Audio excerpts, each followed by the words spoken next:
On June 17, 1972, there was a break-in the Watergate office complex. 5 men were nabbed in the Democratic National Headquarters here in Washington. It was the beginning of the political scandal of the century.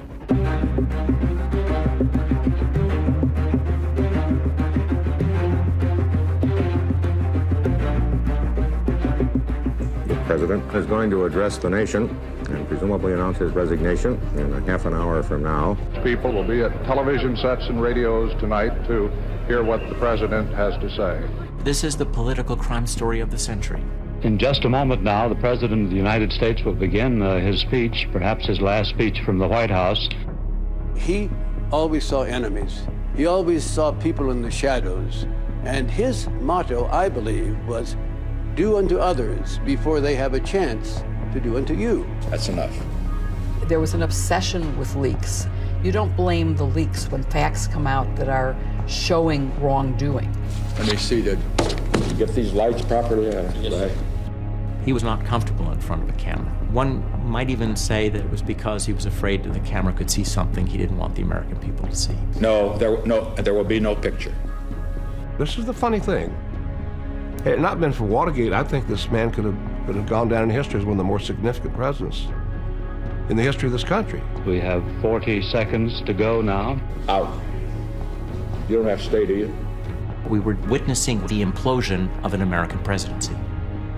The President has taken his place at the table in the White House where he's going to speak. Here now, the next picture will be the President of the United States. I have never been a quitter. To leave office before my term is completed is abhorrent to every instinct in my body. But as president, I must put the interests of America first. Therefore, I shall resign the presidency effective at noon tomorrow. It was total tragedy, total disgrace. Here was a man who had fought all of his life to become the President of the United States. And he totally destroyed it.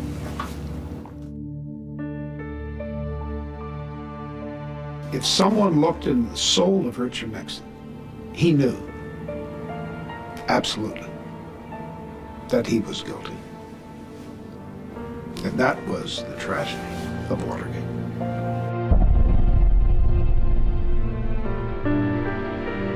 I don't come from a political family. I didn't think about the possibility of being president of the United States. My mother didn't take me into her arms and tell me someday you'll be president. Nixon is born in a dirt poor family. He applies to Ivy League colleges. He can't get into any of them. He makes the round of all the white shoe law firms in New York. He can't get hired. Richard Nixon was a fighter.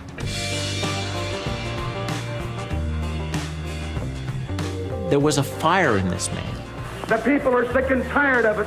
They're outraged and they want something done about it, and they're tired of an administration which, instead of cleaning up, is covering up the scandals in Washington at the present time. He goes from Navy to the House to the Senate to Vice President of the United States in 6 years. That's a meteoric rise. He wanted to prove something, and he felt that political victory, political success, would be the way to prove that he was who he thought he was. And I say we can't afford to have the White House as a training ground for an inexperienced man who is rash and impulsive. He is beaten by the telegenic, charismatic John F. Kennedy in 1960. Nixon looks at Kennedy, and Kennedy's everything he wants to be. Charming, cultured, charismatic, confident. That resentment is what drives Nixon. It drives him to try again. It drives him every time he gets knocked down and he's defeated. It drives him to stage the greatest comeback in American political history. I, Richard Billhouse Nixon, do solemnly swear that I will faithfully execute the office of President of the United States. The American people oppose the continuation of this war. Everything was on fire in America. You had the Vietnam War that had been raging. Americans had also been through a traumatic decade. 3 high-profile, shocking political assassinations. Get the gun! There was just an eruption of fury around the country. Nixon was defined by the Vietnam War. You had all sorts of music and movies and television all aimed at Nixon as being kind of the villain of his era. This is Richard. How I love to be President Nixon. And Nixon just always seemed completely out of touch when it came to popular culture. I hope they sock it to you. Oh, sock it to me? Sock it to me?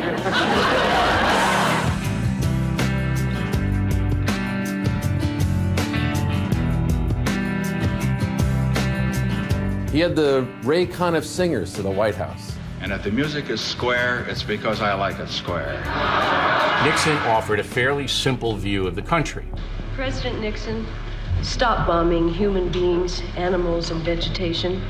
You go to church on Sundays and pray to Jesus Christ. If Jesus Christ were here tonight, you would not dare drop another bomb. The counterculture saw Nixon as the example of everything they despised about government. It's a lot like today. You had a divided country, my country right or wrong, against your country's always wrong. The terrorists at the far left would like nothing better than to make the President of the United States a prisoner in the White House. Well, let me just set them straight. As long as I am president, no band of violent thugs is going to keep me from going out and speaking with the American people whenever they want to hear me and whenever I want to go. Nixon saw the world in black and white. Okay? You were either pro-Nixon or you were anti-Nixon. If you were anti-Nixon, he was going to get you. Also, never forget, the press is the enemy. The press is the enemy. The press is the enemy. Write that in the blackboard 100 times and never forget it. All presidents have a kind of tension, a conflict, and I would go so far as to say even hate members of the press. But I think what Nixon had trouble doing was sort of maintaining composure about those feelings. Don't get the impression that you arouse my anger. You see, I have that impression. You see, one can only be angry with those he respects. Richard Nixon hated the press. On June 13th, the New York Times began publishing a partial text of a secretly prepared study in the Pentagon relating to the origins of American involvement in Vietnam. In 1971, when Daniel Ellsberg leaks the Pentagon Papers to the New York Times, President Nixon was convinced that Ellsberg is part of a conspiracy of Democrats, and he's enraged and he's out of control. What made it especially problematic for Nixon was the first publication of the Pentagon Papers shared the front page with the coverage of his own daughter's White House wedding. For a conspiracy theorist like Richard Nixon, the publishing of the Pentagon Papers the day after his daughter's wedding was not an accident. He wanted lie detector tests given to everybody. He wanted the name of the guy who was responsible. He wanted telephone taps, a lot of hyperbole, a lot of hubris in the Oval Office. And it's in that environment that the White House creates the plumbers. They call us the plumbers because we are there to stop the leaks at the White House. Richard Nixon ordered the creation of the plumbers because he was convinced that the Ellsberg Pentagon Papers leak was just the beginning. During that period, they sent operatives secretly to look at Daniel Ellsberg's psychiatrist's office. They thought that the conversations that Ellsberg had had with his psychiatrist might be a source of great stuff to destroy his public reputation. The way we would have met that challenge back when I was in the FBI was we would have pulled what is called a black bag job, a surreptitious entry, a covert operation. What we were engaged upon was something that had the full and hearty support of the executive branch of the United States government. You can do no wrong. There was an E for Ehrlichman by approve, and underneath that he had written in his own handwriting, if done under your assurance that it will not be traceable. And that was our written authority to go out and conduct that covert operation. These underlings, they are responding to the boss's needs and desires, and they want to make him happy. And so they push very hard. And he doesn't ask them for the details of how they do things. He doesn't care about the details. But he's created a moral climate where almost anything goes. He is ultimately responsible for the climate in which these zealots operated. We're up against an enemy, a conspiracy. They're using any means. We are going to use any means. Is that clear? Get it done. I want it done. People of that era taped. They taped their phone calls. And Nixon would have known that presidents prior to him, also from that generation, taped. So Nixon continued the practice, but he also greatly expanded it by making it sound activated. February 1971 is when the taping system goes in. In the first couple of days of taping, there's a little discussion about the whole system.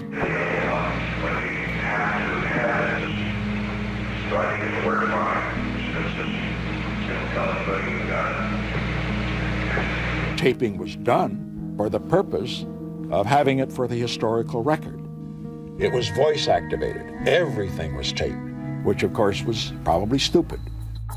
There is a lack of confidence in the conduct of the war and so forth. If we start, simpering around and catering to these bastards, hell, they'll just eat us alive. We must keep up the attack on the media. You've got to keep destroying their credibility. There's not a good one on the whole free network, not one. Generally speaking, you can't trust the bastards. They turn on you. Without the tapes, Richard Nixon, I think, would have survived. When the tapes were revealed, one or two of them proved from his own lips, from his own words, that he had orchestrated the cover-up of Watergate. Next. I said, I am to kill Jack Anderson. I am on my way to kill Jack Anderson.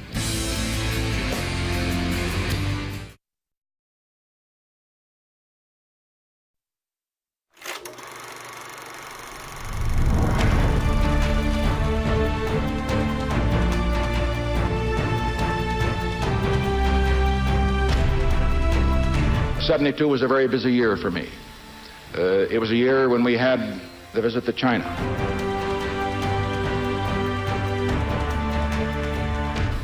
It was a year when we had the visit to Moscow. And then in December, of course, perhaps the most difficult decision I made of the December bombing, which did lead to the uneasy peace, but it is peace, with all the Americans home, all of our POWs home. Now, during that period of time, frankly, I didn't manage the campaign. I didn't run the campaign. People around me didn't bring things to me that they probably should have, because I was frankly just too busy trying to do the nation's business to run the politics. If mistakes are made, however, I'm not blaming the people down below. The man at the top's got to take the heat for all of it. Nixon had very loyal men around him, folks who were willing to walk over broken glass. And he exploits that. Nixon exploits that, and he gets them to do his bidding. Nixon had a tendency to surround himself with these young Southern California ad agency types. The White House staff, as it evolves, I think you'll find will be smaller than it's been in the past. I know you'll find it'll be probably the youngest one in history, certainly one of the youngest. Richard Nixon managed to charm them, and that charm was so strong that he pulled them over the line.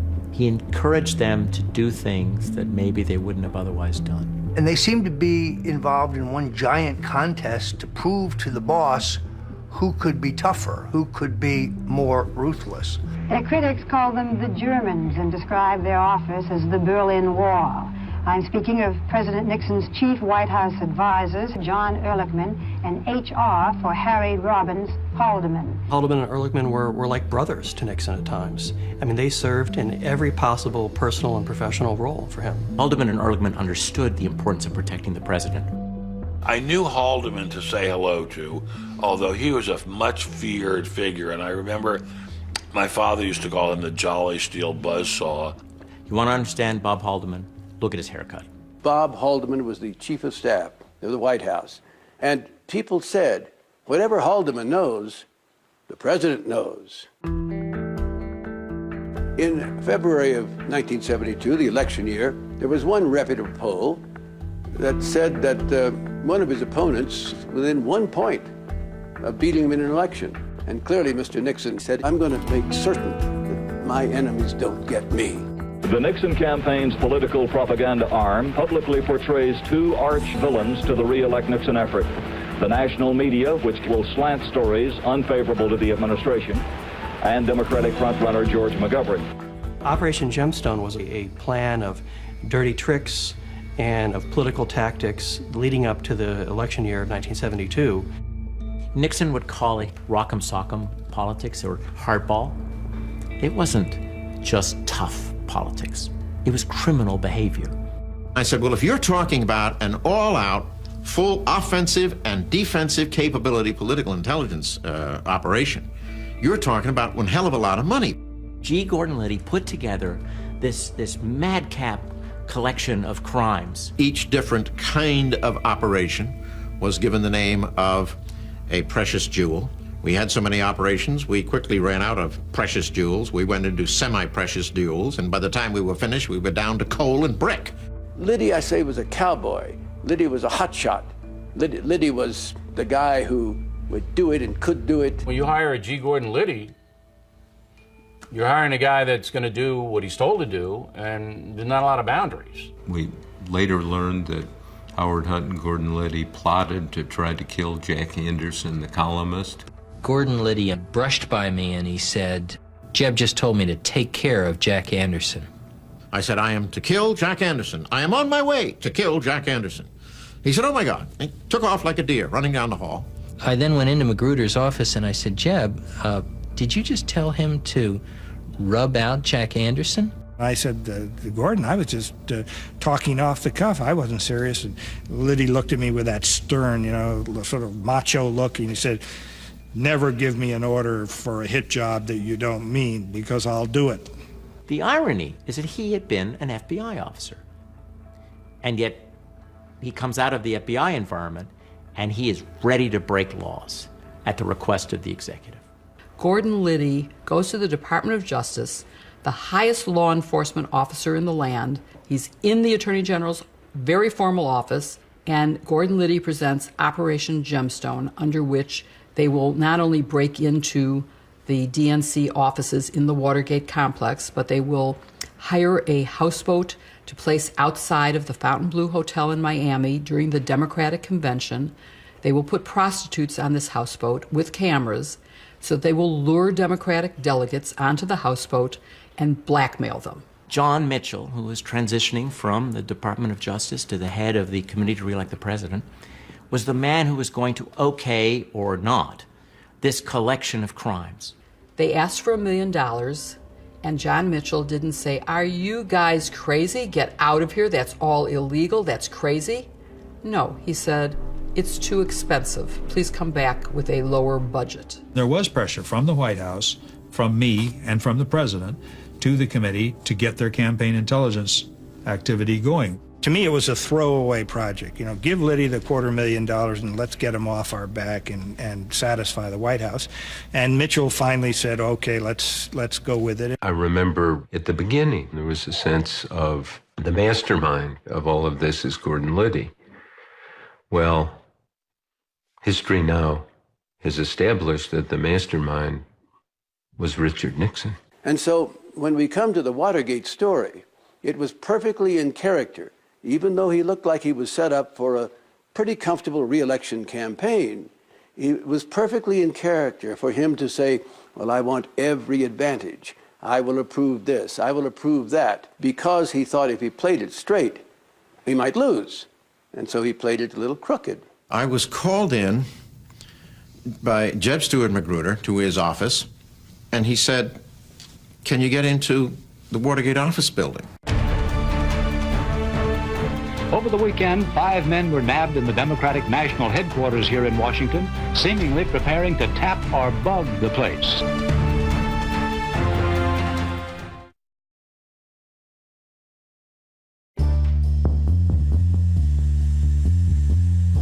There were a lot of street muggings, a lot of armed robberies. I was a sergeant assigned to the people on the street, called us the Bum Squad. What I looked like in 1972 was like a junior Charles Manson. Georgetown, Friday night going into Saturday is always crazy back then. On June 17, 1972, there was a break-in at the Democratic National Committee's headquarters in the Watergate office complex. This was the start of what would be the political crime of the century. I was called in by Jeb Stuart Magruder to his office, and he said, "Can you get into the Watergate office building? We want you to put in a room monitoring device." I took a dangerous gamble and risk. I recruited Mr. James McCord, who was the security chief of the committee to re-elect the president. And the plan was to get negative information about the potential nominee of the Democratic Party. Well, how are you going to get the negative information? A lot of people would say breaking into the Democratic National Committee was way out, off the charts. Yes, but not that far off. Entry night was to be Friday night, June 16th. There was a man working in the back very, very late. I mean, he stayed and he stayed and he stayed. It's a Friday night. I mean, this was some dedicated Democrat. We thought he'd never go home. McCord would go into the Watergate building and put in tapes in the door. It was taped, so it would not lock. The hero of that night was a man named Frank Wills. Frank Wills was the security guard at the Watergate office building. I was just a guard and I was doing my duty. You found the door taped once and you took the tape off. And then you found it taped the second time. It was something that told me that you should check, not only check the door, but that you call the police. About 1:52 in the morning, the call comes out for an alleged burglary at the Watergate Hotel. I just kind of blinked my eyes. Yeah, we'll take the call. And we were there in a minute and a half. We approached the front door, 2600 Virginia Avenue. We saw the guard in there, Frank Wills, sitting in here at the guard post, and walked up to this door here, the front door, and I took out my badge to make sure he could see us and knew who we were, and I tapped it on the glass like this. I said, "Police." I had on a old funky golf cap.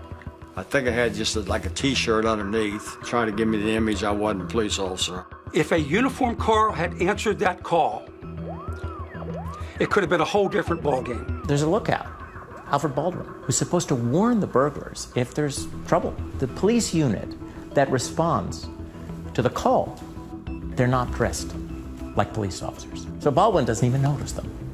You've got a door down there taped. We found the 8th floor taped. We found the 6th floor taped. Our adrenaline is pumped. Okay, this was the hallway door. We came into the Democratic National Committee. We get to this room here. I kicked the door open. I pulled my revolver. The desk was all ransacked and disheveled and messed up. As it turns out, probably every room in the DNC was like this. We found out later that they were always messed up. We were in contact by transceiver with our men inside the Watergate and also with the lookout, Mr. Baldwin, across the street. He was watching a show called Attack of the Puppet People.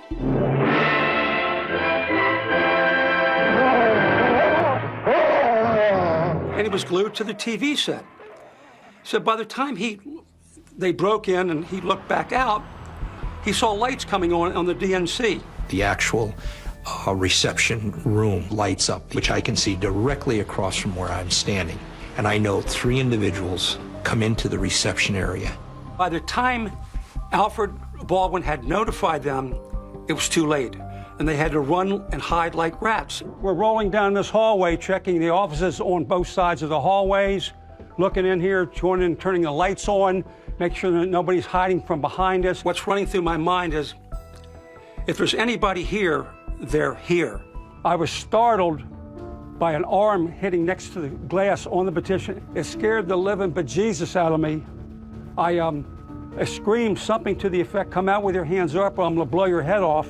And in a very soft whisper, I heard a voice, "They've got us." 10 hands went up, and they came out, and that's where the arrest occurred, right here. And they see these 3 guys that don't look anything like police officers with pointing guns at them. They were wired. They were hyper. They It didn't all add up. I don't think I've ever locked up another burglar who was dressed in a suit and tie and was in middle age. It didn't compute with them what was going on and who they had, except they knew we didn't belong there. McCord said to me twice, he said, "Are you the police?" And I thought, why is he asking such a silly question? Of course we're the police. The 5 burglars that were arrested inside the DNC were McCord, Barker, Sturgis, Martinez, and Gonzalez. This was not your normal, typical burglary. There was bugging devices, tear gas pens, many rolls of film, locksmith tools, thousands of dollars in $100 bills consecutively ordered. Who goes into the Democratic National Committee looking for money, or looking for jewels, or looking for something that an ordinary burglar would? No, you go looking for political information. And who wants that? Why, your opponent, naturally. Coming up next. Listen, I'm tired of your chicken games. I need to know what you know. Get out your notebook.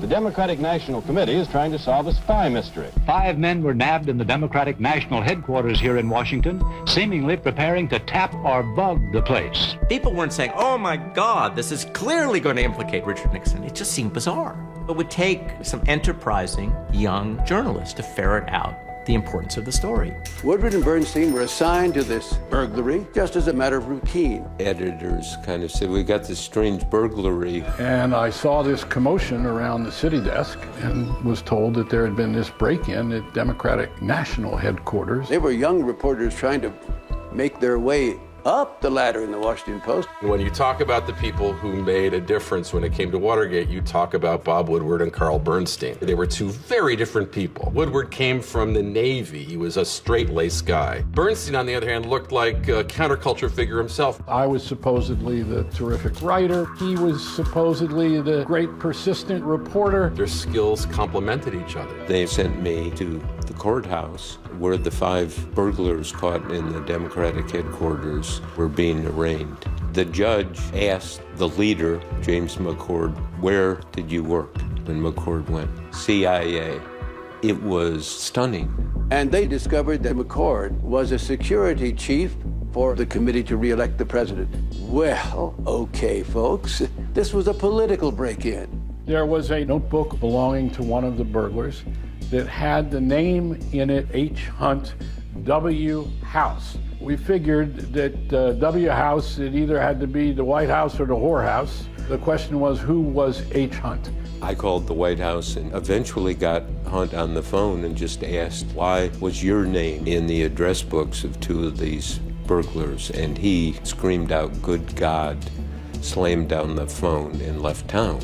And of course, it turned out to be Howard Hunt, who had worked for the CIA, who had been hired at the White House, really to undertake dirty tricks. You knew that this smoke that was billowing up from the Oval Office, there had to be some fire there. It's like the Dylan song, it don't take a weatherman to know which way the wind blows. Presidential Press Secretary Ron Ziegler called it a third-rate burglary attempt and said it was nothing the president would ever be concerned with. Richard Nixon is obstructing justice from the beginning. But what would be known as the smoking gun was when he approves a plan to use the CIA to blunt an FBI investigation into the money that the burglars had.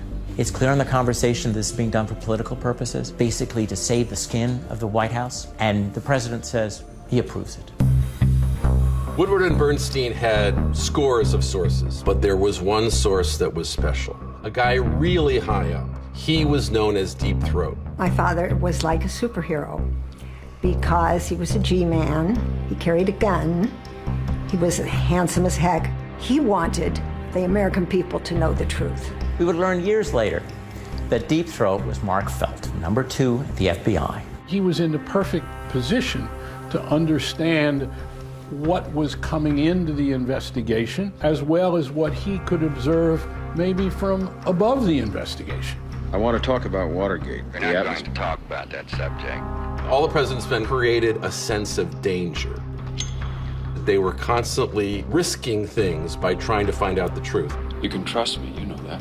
Deep Throat was very insistent that we have a communication system that no one else could understand. Now, if you watch the movie, if Woodward put the flower pot on his balcony in a certain way, that was a signal to the source that wanted to meet. He moves the flower pot to talk to the source.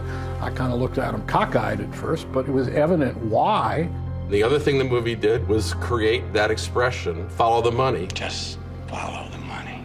And put it into American culture. Deep Throat made it clear that the money was important, that there was a trail to follow. And Carl established that a $25,000 check had actually gone into the bank account of one of the Watergate burglars. The $25,000 check linked contributions to President Nixon's re-election campaign to the slush fund used to pay the burglars who broke into the Watergate office complex. I said, oh my God, this now establishes an undeniable connection between the committee for Nixon's re-election and the burglars. What became crucial was to get hold of a list of the employees. We would go to people's homes at night and knock on doors.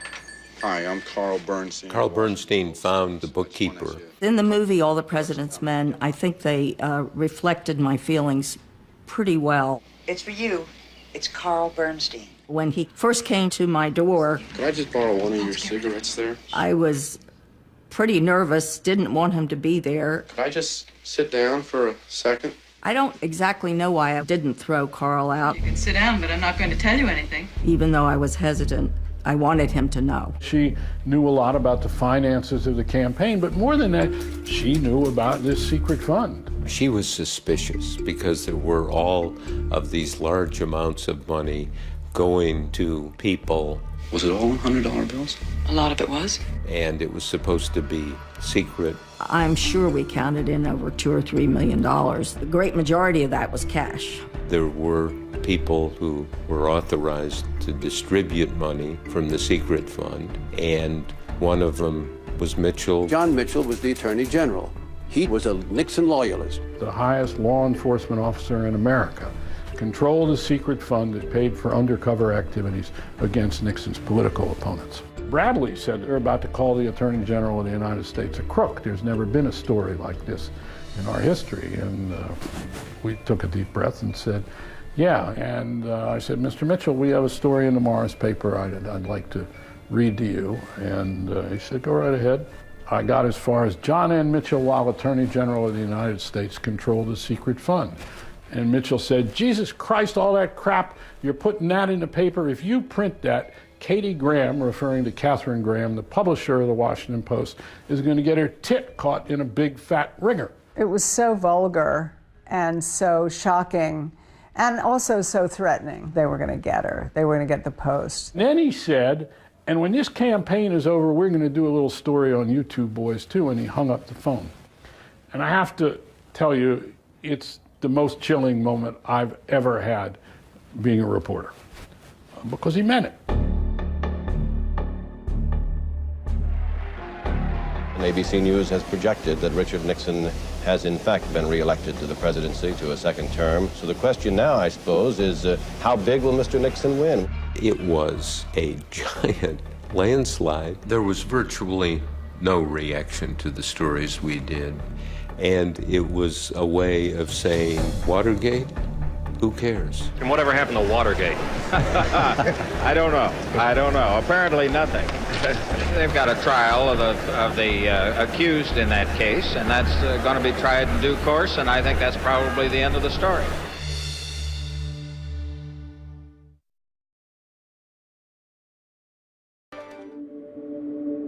President, are you ready to take the constitutional oath? The Supreme Court ruled that abortion is completely a private matter. Vietnam cost 55,000 American lives. Today, the United States ends its role in the conflict.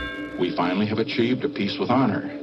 I know it gags some of you to write that phrase, but that is true. So in January 1973, Nixon is he's at the peak of the mountain. Place your left hand on the Bible and raise your right hand. He has a second inauguration. I, Richard Nixon, do solemnly swear. Richard Nixon won re-election, not just handily, but very, very bigly, if I may use that word. We stand on the threshold of a new era of peace in the world. President, as we've seen on this parade route, waving at the crowd with that familiar double V. 55 floats, some 35 bands. There was a cool confidence at the committee to re-elect the president that this would blow over. But still, I think the storm clouds are starting to gather. For 6 months, the cover-up was working.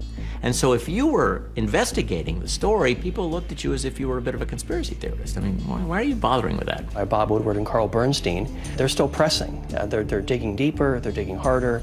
And so Nixon still has this residual fear that somehow it might not stop. And it caused a firestorm within the White House because they said, oh my God, somebody's getting close. I want it clearly understood that from now on, ever, no reporter from the Washington Post is ever to be in the White House. Is that clear? Absolutely. Yes, sir. None ever to be in. Now, that is a total order, and if necessary, I'll fire you. I don't respect the type of journalism, the shabby journalism that is being practiced by the Washington Post. This is Bob Woodward of the Washington Post. The thing that's so powerful, both in real life and in the movie All the President's Men, is that people will do anything to conceal their involvement. People at the highest levels are much more involved than Woodward and Bernstein recognize. Listen, I'm tired of your chicken games. I don't want hints. I need to know what you know. It's incredible. Cover-up had little to do with Watergate. It was mainly to protect the covert operations. Get out your notebook. There's more. The last meeting with Deep Throat, a lot was revealed. He kept saying the Watergate burglary is not just one isolated operation. This is a much bigger story than you think.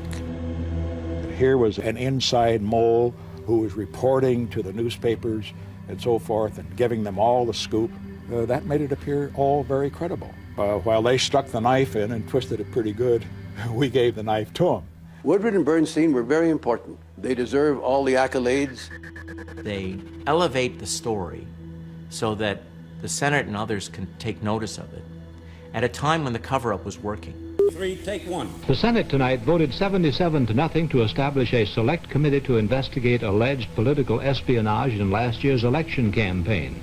That includes the Watergate bugging case. We will cooperate fully with the Senate, just as we did with the FBI previously in what was called the Watergate matter. One of the president's first questions is, what is all this off on the horizon, no larger than a man's hand? What is this committee? The committee will be headed by North Carolina Democrat Sam Ervin. If it wasn't the press, Congress wouldn't have done anything about it. The story would have been covered up. Nobody would have ever heard about it. The White House strategy is to contain the damage, to keep the legal responsibility held to 7 people, the 5 burglars, and E. Howard Hunt and G. Gordon Liddy. The usual thing in a situation like this in the intelligence service is that they will have bail provided for them. They will have legal counsel provided for them. They promised they would pay them and take care of their families if they just went to jail and didn't reveal the involvement of the White House. So they were basically ready to plead guilty and keep quiet. Howard Hunt, a former White House consultant, pleads guilty to all charges in the Watergate bugging trial. Mr. Hunt, if you could just come up to the microphone. Let me know when all cameras are rolling. Mr. Hunt, is there anyone higher up involved in the conspiracy? I would testify as follows, gentlemen, that to my personal knowledge there was not. And they take the rap. They essentially cop to it, hoping that the buck will stop there. One of the problems of sort of paying hush money is that no price is too big. And Howard Hunt needed more and needed more and needed more. All of us were headed for prison, and that something ought to be done, should be done. And if they didn't, then dire consequences for the administration could result. Just a plain statement of fact, not a threat. John Dean says, become like a mafia. Where does it end? We are being blackmailed by our own people. The cover-up was collapsing, but Dean realized it was about to come apart. Next. He had enough explosive information that he would blow the White House out of the ground.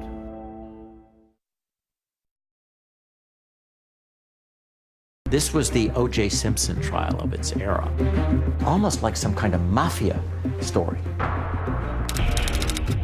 On June 17, 1972, there was a break-in the Watergate office complex. 3, take 1. 5 men were nabbed in the Democratic National Headquarters here in Washington. Is there anyone higher up involved in the conspiracy? What did the president know, and when did the president know it? The pressure was building today on President Nixon. He sort of lost control, a dangerous trait in a president. We must keep up the attack on the media. You've got to keep destroying their credibility. Nixon was orchestrating the cover-up. I want this. I want that. I'm the president. Get it. Now, from our studios in Washington, a special report. The Senate sprung into action. It started holding hearings. Did it love, hate, greed, you name it. The greatest show on the earth. I hear a gavel pounding. You swear that the evidence shall be the truth, the whole truth, and nothing but the truth, so help you God. I knew it was going to be my word against his word. The scandal has now moved right to the doorway of the Oval Office in the White House. The American people are outraged. This guy's jumping all over me about Watergate. No one is above the law. People have got to know whether or not their president's a crook. Well, I'm not a crook. Are you sorry you didn't burn the tapes? The answer is... Impeach Nixon now! Impeach Nixon now! Impeach Nixon now!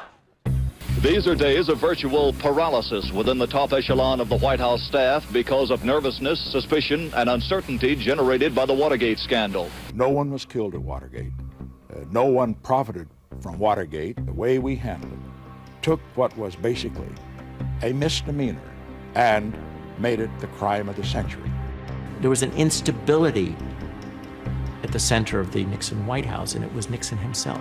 When an emotionally unstable person gets power and then feels that they're invincible, they can do whatever they want to do because they have that power, that's a dangerous course of action.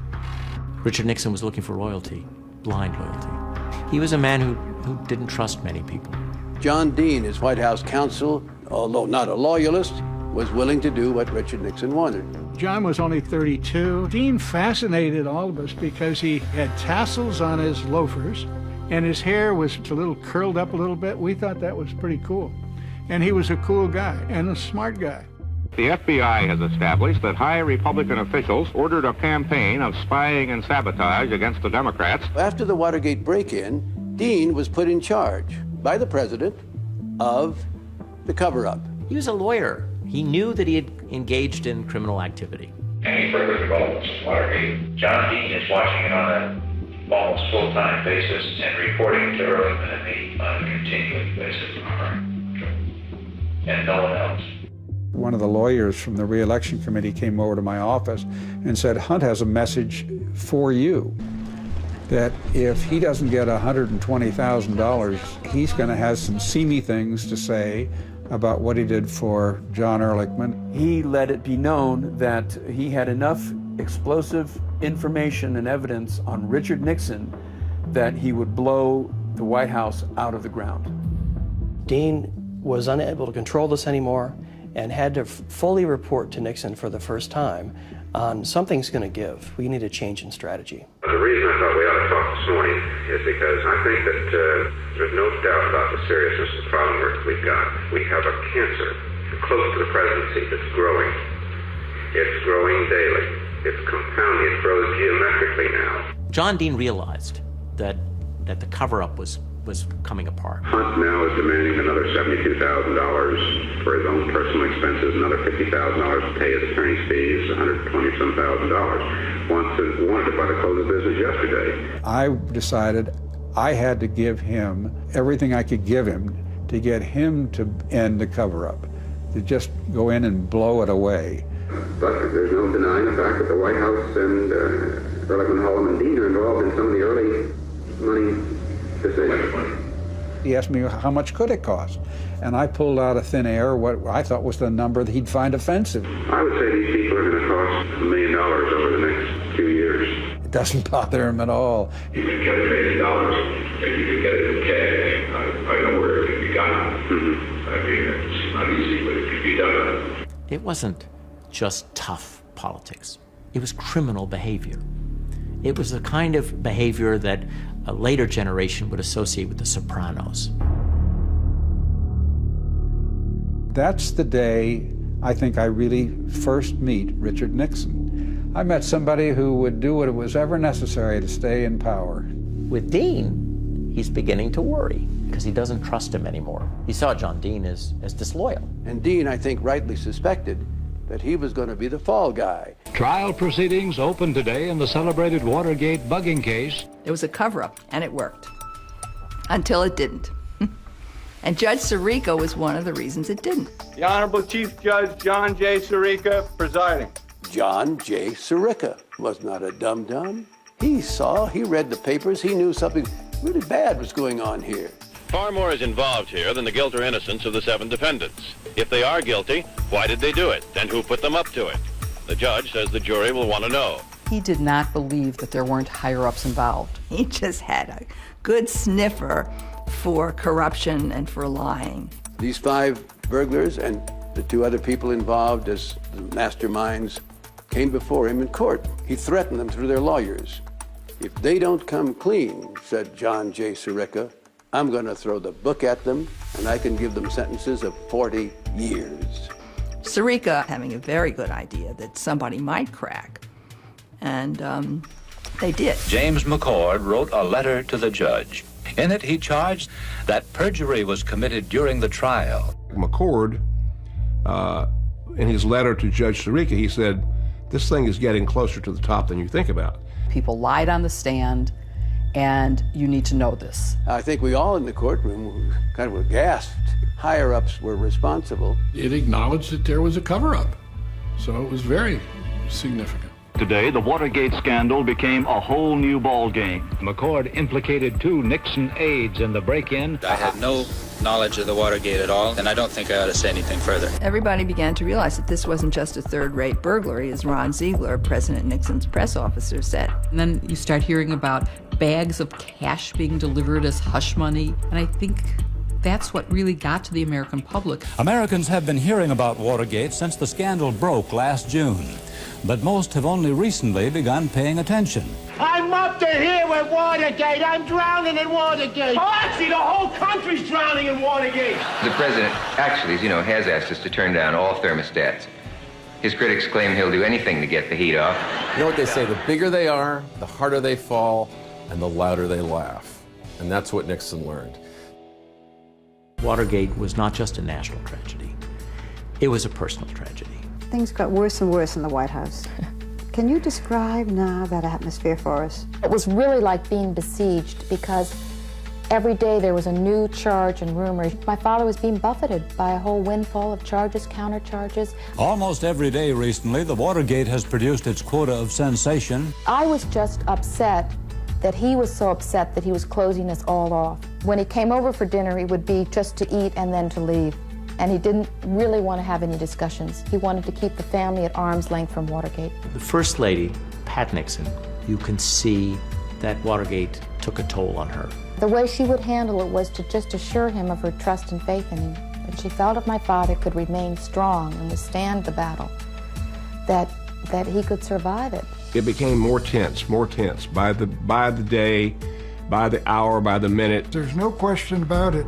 There was a sense that we were constantly under siege, especially from a national media. And people felt they were all under attack. At a certain point, they were all liable to be indicted. I was in trouble, and I knew it. We're on Air Force One, and I'm standing on the flight deck, and it occurred to me for about 30 seconds that I could crash this airplane, and that would put an end to everybody's problems. Mine and Nixon's and Haldeman's and everybody who was aboard. The investigation was closer to Nixon than it had ever been before. And Nixon knew that some dramatic change was necessary. Look, if we went in and sackcloth and ashes and fired the whole White House staff, that's going to satisfy these criminals. They'd still be after. Who are they after? Hell, they were after Haldeman or Dean after me, the president. They need my guts. Nixon thought if I offer up, as he said, my right arm and my left arm at the same time, that might be enough, that the investigation stops there. I got a call from the president from Camp David, and the White House operator got me on the phone, and there was a long, long delay before finally the president came on in a very muffled, downbeat voice.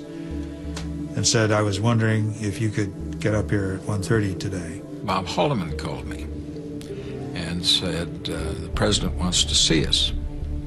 I said, what's up? He says he's decided to fire us. The president began to sob.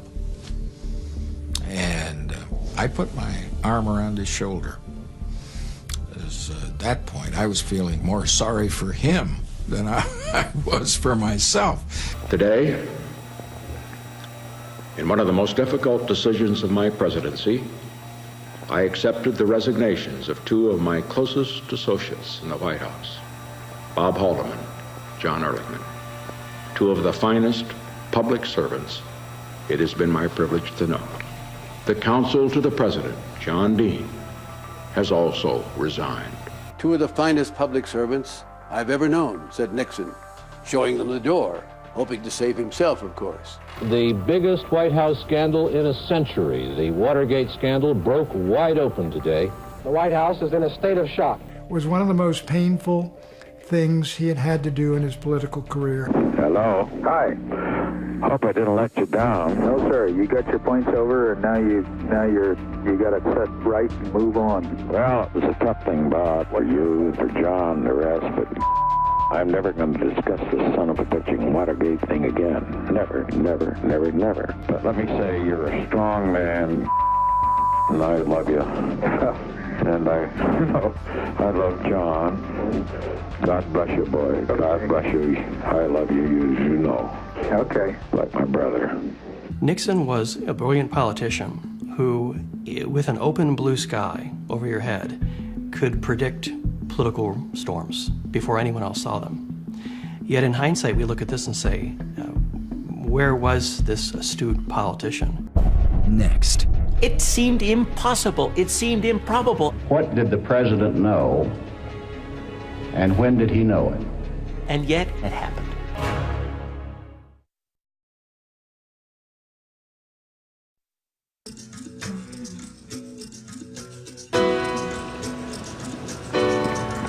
Washington summer days are the most humid, hot days anywhere in the entire country, I think.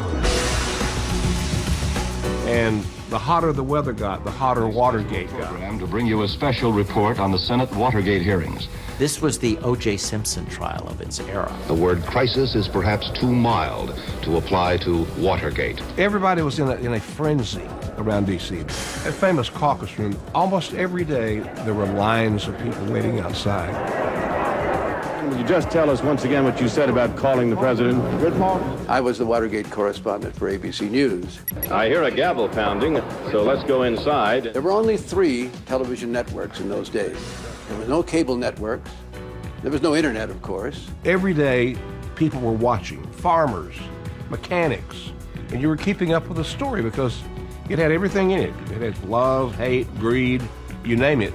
The greatest show on the earth. Why didn't you throw Mr. Liddy out of your office? In hindsight, I not only should have thrown him out of the office, I should have thrown him out of the window. As it's developing, though, it's not immediately clear that you're in the funny farm of all times. My job was to raise an unbelievable amount of money. Mr. Liddy said he would have $1 million for his plan. Yes, sir. Well, since that's a rather handsome sum, did it pique your curiosity? This wasn't some boring Senate hearing.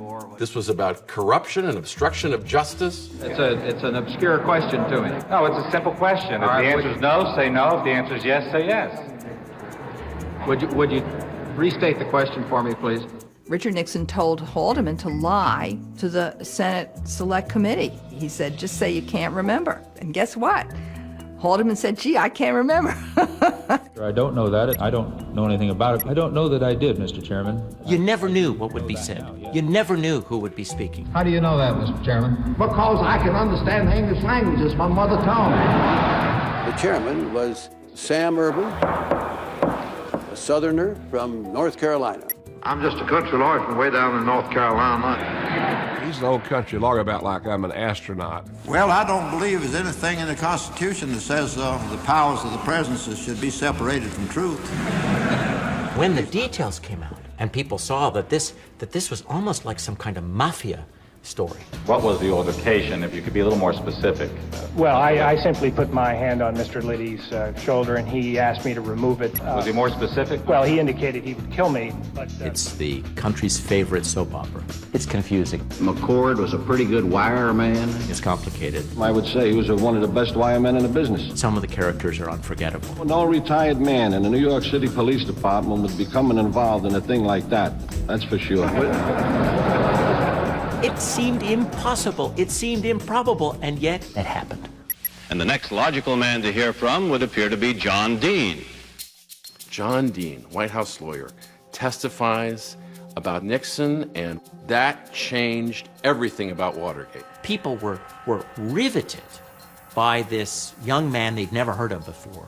I sincerely wish I could say it's my pleasure to be here today, but I think you can understand why it's not. Good-looking guy, very conservative, well-dressed. He had a beautiful wife. Maureen Dean, with her blonde hair. She seemed very mysterious. I mean, she was sitting behind him, and she was looking perfect every day. And she never let on at all what her emotions were. My wife had initially typed my handwritten notes. Had they told me I was going to have to read it, I would have never done 60,000 words. I began by telling the president that there was a cancer growing on the presidency. He was reading this text about the President of the United States. And if the cancer was not removed, the president himself would be killed by it. And the details were surprising. I subsequently met with Mr. Ehrlichman. I remember well his instructions. He told me to shred the documents and deep six the briefcase. And the picture was disturbing. The money was laundered so it could not be traced, and then there were secret deliveries. A crime followed by another crime, followed by another crime, each more preposterous than the one before it. I then proceeded to tell him that perjury had been committed, and for this cover-up to continue would require more perjury and more money. Until that point, the Nixon White House had successfully stonewalled investigations of the president's role in the cover-up. John Dean cut through that like a knife through butter. John Dean said the president is involved in the cover-up. The central question at this point is simply put, what did the president know, and when did he know it? And from that moment on, Watergate became Nixon versus Dean. Who was telling the truth? I knew it was going to be my word against his word, and I knew he'd already called me a liar. So I slipped a couple pages into my testimony that I thought that I had been recorded in one or more conversations. John Dean had mentioned tapes. That was the only time that listening devices, tapes, had even been mentioned to anyone. So I had every reason to believe that I would not be asked about tapes. When Alexander Butterfield acknowledged that these tapes existed, it was like a bombshell going off. There was a certain innocence about the presidency. And when he said, no, the president is taping his most secret, most confidential conversations, it was like, oh my God.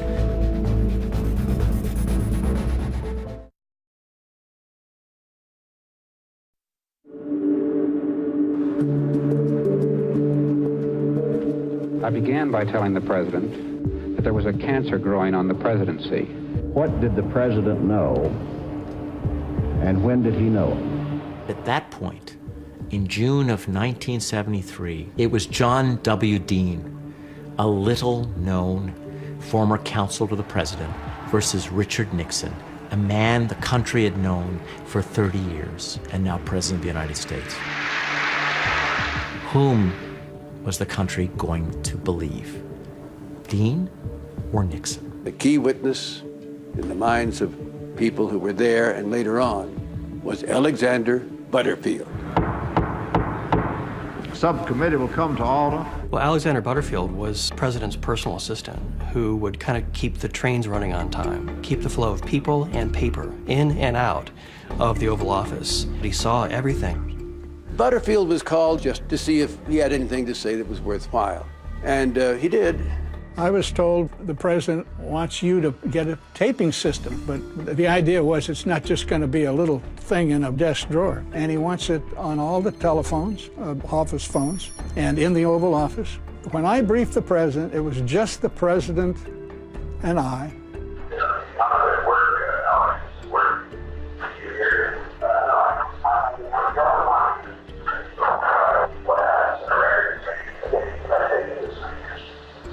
I took him through it. He was embarrassed the whole time. He didn't like me telling him about the stuff that he'd had put in. And I do believe he needed to know where the microphones were. And they were on the base of the lamps over the mantelpiece.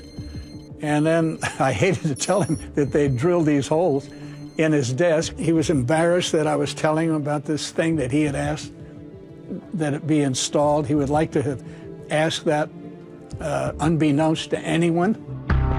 But yeah, listen, this wasn't a happy day for me. I knew there was skullduggery going on in the White House. Mr. Butterfield, will you stand and raise your right hand?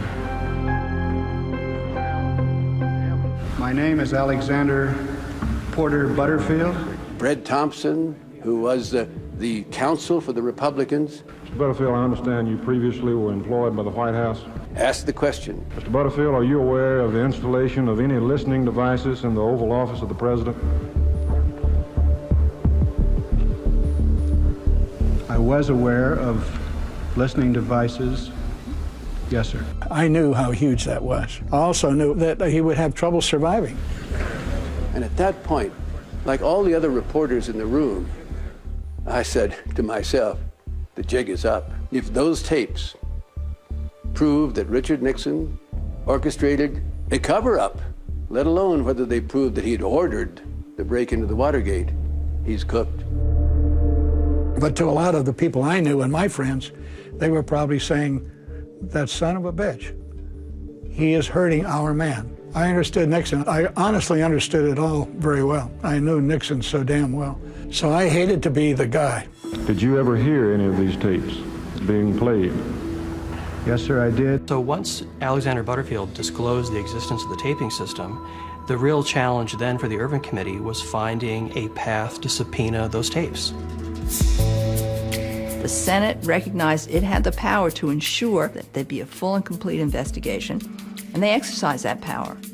Attorney General Elliot Richardson appointed Archibald Cox, a Harvard professor, to be the special prosecutor. The guidelines or charter for the special prosecutor state that he will have full authority. The special prosecutor was given a mandate of independence to investigate Watergate no matter where it went. When the tapes were revealed, the pressure is on the president to produce those tapes, or run the grave risk that public opinion will decide he can't because of what is on them.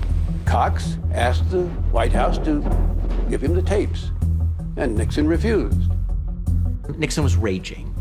In the summer of 1973, he's so angry. He's angry because Archibald Cox is putting pressure.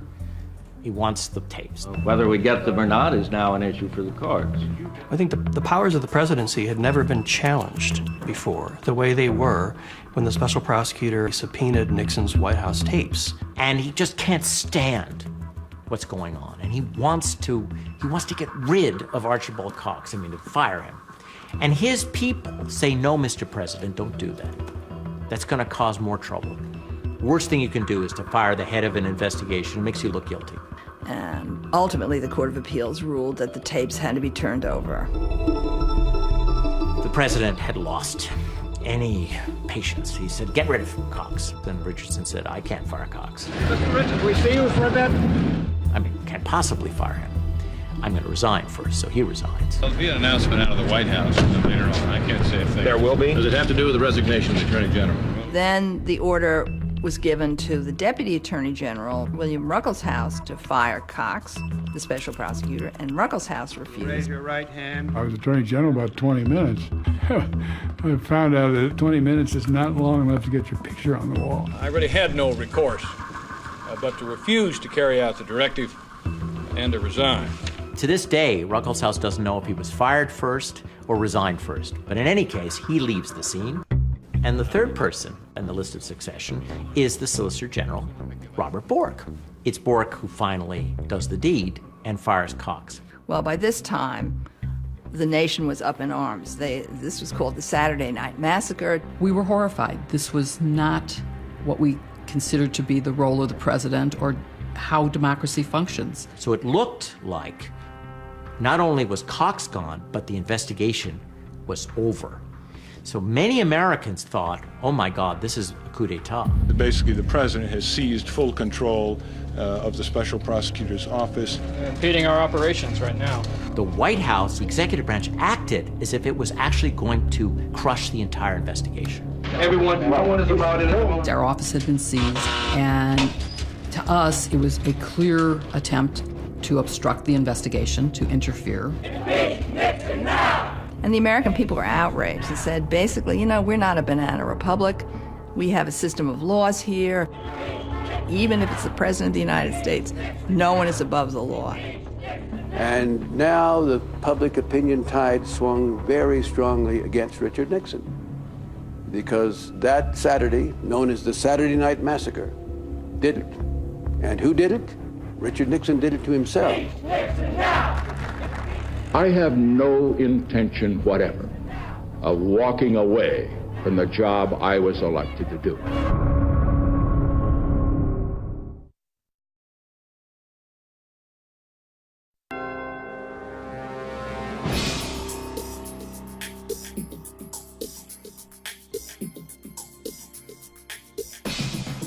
For the next year, so much of what went into the Watergate investigation was about what's on those tapes.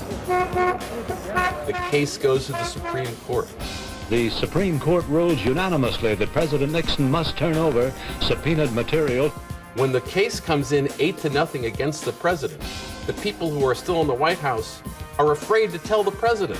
Somebody has the idea of putting a sign around the president's dog's neck, and all the sign will say is 8-0.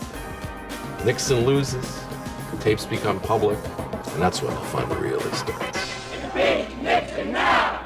Impeach Nixon now! Those tapes portray a president who was intimately involved in a cover-up. The White House says an 18-minute segment of another of the subpoenaed Watergate tapes is missing. So here we have a tape that's clearly on a day when discussions by Nixon are going to be germane to this subject, and for 18.5 minutes it's been erased. Rosemary Woods is the loyal secretary to President Nixon. She was tasked with transcribing the tapes before they were turned over. Her explanation was that she was listening to the tape, and as she was listening, the telephone rang. She puts her foot down on a pedal wrongly, and for 18.5 minutes keeps it there. In the picture, you can see her holding on, white-knuckled. She's almost at a 45-degree angle to reach the phone. Well, ladies and gentlemen, it's preposterous. You think, why is there a reason that this Nixon loyalist is taking the fall for erasing what could be a very critical part of a conversation that is harmful to the president? And the reason is, it's harmful to the president. He knew that the tapes would incriminate him, and he didn't want the American people to know what was on the tapes. Now, on the investigation of the Democratic Party thing. It showed that just about from the get-go, President Nixon was orchestrating the cover-up, telling his top staff to get the CIA to stop the FBI investigation. They should call the FBI so that we should not go any further into this case. Now you had to reconsider everything Nixon has said publicly about the fact he didn't have a role in the cover-up. The so-called smoking gun tape proved from his own lips, from his own words, that he had orchestrated the cover-up of Watergate. This was the final blow, the final nail in the coffin, although you don't need another nail if you're already in the coffin, which we were. It was public pressure that triggered the impeachment inquiry. And if that hadn't happened, who knows if there would have been an impeachment inquiry at all. Impeachment was not lightly thrown around. It had been 100 years since the United States had ever impeached a president. Impeach Nixon now! Impeach Nixon now! The only institution that's left to provide some remedy is the Congress. It's my own judgment that this will require that they recommend the impeachment of the president. It is Watergate that forced the other branches of government and the American people to ask, is our president too powerful? The House Judiciary Committee got to the crux of the matter before it today, the case for impeachment of the president. I didn't want to have to vote for the impeachment. For the second time in the history of the Republic, a committee of the United States Congress is about to begin formally hearing evidence that may or may not lead to the impeachment of a president of the United States. I knew it was my responsibility, that I'd taken an oath of office to uphold the Constitution. I'll never forget the moment It was the 27th of July, 1974. It was 7:05 in the evening when Peter Rodino, the chairman, said to his clerk, "The record vote is demanded, and the clerk will call the roll. All those in favor of the amendment, please signify by saying aye. All those opposed, no, and the clerk will call the roll." The mood in the room was very somber because it's an awesome thing to have to hold a president accountable, and you don't do that lightly. Mr. Donahue, aye. Mr. Brooks. Aye. Mr. Kastenmeier. Aye. These are Democrats first, you see, down the line. Ms. Holtzman. Aye. I don't think anybody on that committee, Republican or Democrat, took any pleasure in that vote. Then it got to the Republicans. Mr. Hutchinson. No. Mr. McClory. No. Mr. Lott. No. The president was fighting it and he did not intend to resign. I felt like that if he felt that strongly about it, and a lot of these accusations must not be true. 6 Republicans said aye. Mr. Fish. Aye. Mr. Hogan. Aye. Mr. Butler. Aye. Mr. Cohen. Aye. Mr. Freilich. Aye. Mr. Railsback. Aye. It carried 27-11. The House Judiciary Committee votes to impeach President Nixon for obstruction of justice. And so the president faced the reality that he needed to go. It's time for him to go.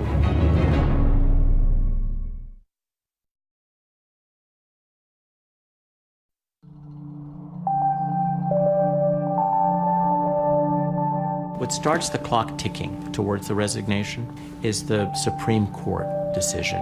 When Richard Nixon loses U.S. v. Nixon, he thinks about resigning, his family pushes back. The tipping point was that a number of prominent Republicans came to Nixon and said, we're not going to be able to support you in the Senate.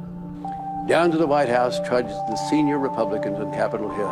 When Barry Goldwater and the leaders of the Republican Party in Congress come to him and say, look, it's over. Al Haig told me that the president's last great hope was George Wallace. The president said, "George, are you still with me?" And the governor said, "No, I'm sorry, Mr. President, I am not." And the president hung up, looked at me and said, "Al, I just lost the presidency." President Nixon asked his daughter, Julie, to tell the First Lady that he's resigned. He doesn't tell the First Lady. You were the one who told her. Yes, I did. I said that Daddy felt that he had to resign. And the tears stood in her eyes, and I don't think she said anything. But she accepted it. She knew that it was the end. You had one last dinner, and you asked the White House photographer to be there. I just had a feeling that it was important that the event be recorded. They wanted a picture for history's sake, and we all linked arms and stood there and smiled. I put on somewhat of a false front, bravado, and tried to arrange it in my usual way. You stand here, you stand here.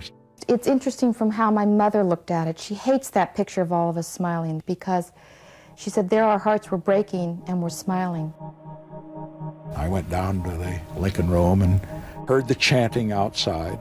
Reminded me of the Vietnam days, except this time the chant was "Jail to the Chief, jail to the Chief." Jail to the Chief, jail to the Chief, jail to the Chief. I shall resign the presidency effective at noon tomorrow. Vice President Ford will be sworn in as president at that hour in this office. Today at dawn, 2 men got up to go to bed tonight with very different titles and very different fates. I woke up at the start the last day, wondering if I'd overslept, and I looked at my watch. The battery had run out, worn out, at 4 o'clock the last day I was in office. By that time I was worn out too. Al Haig sort of knocked on the door. He brought one piece of paper. There was one line on it. He said, "You know, we forgot to do this. Would you sign it now? I hereby resign the office of President of the United States." Mrs. Nixon and the president came down the elevator. I'll never forget. She said, "Why are you doing this?" The President has just entered with Mrs. Nixon to say goodbye to the White House staff and to his cabinet. you were here to say goodbye to us. What we see in the East Room is the agony of being Richard Nixon. I don't think I could tell you without sobbing, so I'm not going to try. I just get very emotional about it. He said, "This isn't goodbye." The French have a word for it. We don't have a good word for it in English. The best is au revoir. We'll see you again.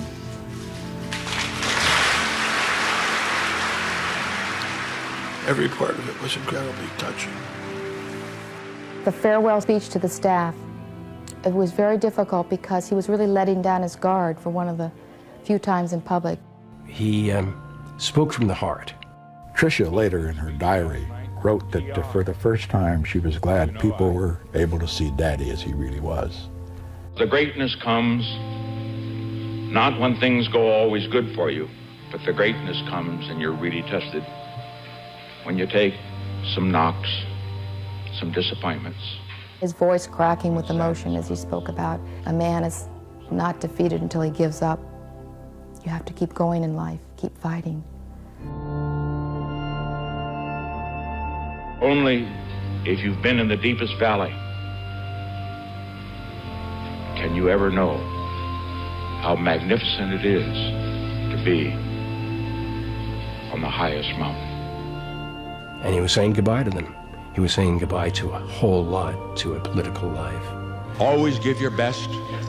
Others may hate you. But those who hate you don't win unless you hate them. And then you destroy yourself. Thank you very much.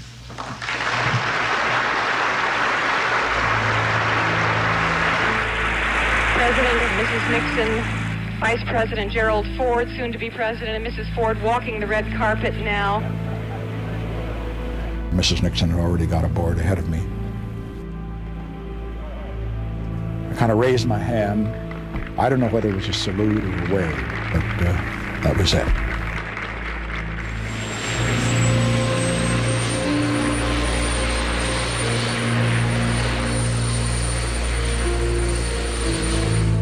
When Nixon boarded the helicopter, I was glad to see him go. That meant the end of this turmoil and angst that we were all dealing with. As the helicopter began to rise, I heard Mrs. Nixon speaking to no one in particular, but to everyone. And she said, "It's so sad. It's so sad." He looked at me and he said, "My God, there's no going back."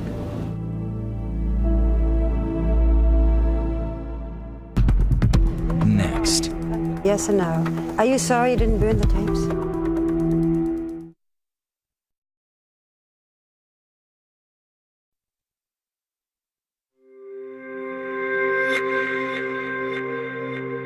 People who worked for you, people who were close to you in one way or another, they say that you are cold, remote, and that they were unable to reach you. Why don't we get serious?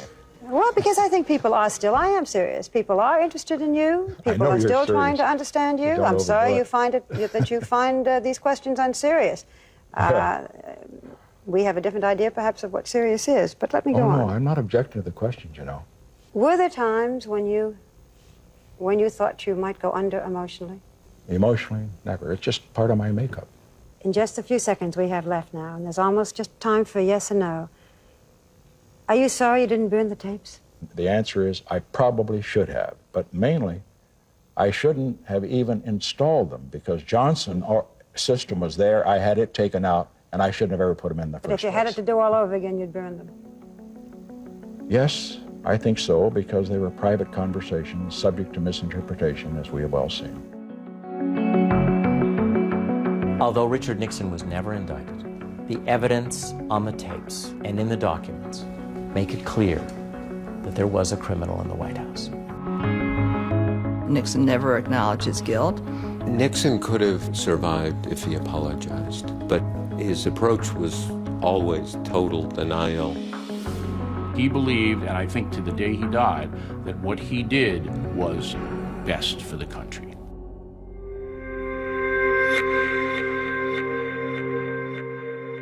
the essence of every great leader I have known, he was a lonely man. Do you consider that you've had a good life? I don't get into that kind of crap. Richard Nixon was our most complicated president. Capable of brilliant moments, he was also captive of a dark soul. When the president has no morals and is willing to lie, those are dangers for society. We can't allow the president not to regard facts as essential. And as John Adams told us, facts are stubborn things. You may pretend they're not there. You may try to explain them away, but a fact is a fact. This crisis basically was spawned and grew out of one man, Richard Nixon.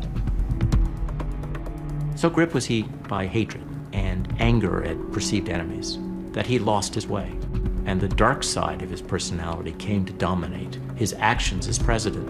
The story of Nixon's a story of perseverance, of resilience. Nixon summed this up when he said, "A man is not finished when he's defeated. He's only finished when he quits." Nixon was no quitter. Maybe it's the description of my philosophy generally. It was of a little couplet that I received from Claire Booth Luce, and it read, "I am hurt, but I am not slain. I shall lay me down and bleed a while, and I shall rise and fight again." That's the story of my life.